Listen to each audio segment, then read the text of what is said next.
Every time na may taong lalapit sa'yo, tatanungin ka, kamusta ka na? Okay lang, okay lang. Okay lang ako. Pero in reality, hindi talaga.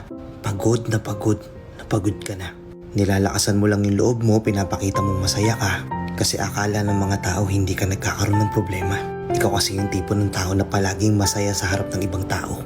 Magaling kang magtago. Madali mong naitatago yung lungkot. Madali mong naitatago yung problema. Pero in reality, gusto mo na sumuko, di ba?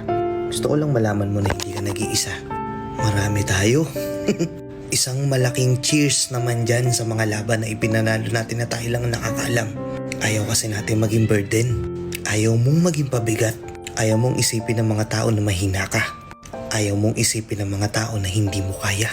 Kaya oo, di ba? Pinipilit mo lang naman maging okay. Kahit pagod na pagod ka na. Aminin mo. Totoo, di ba?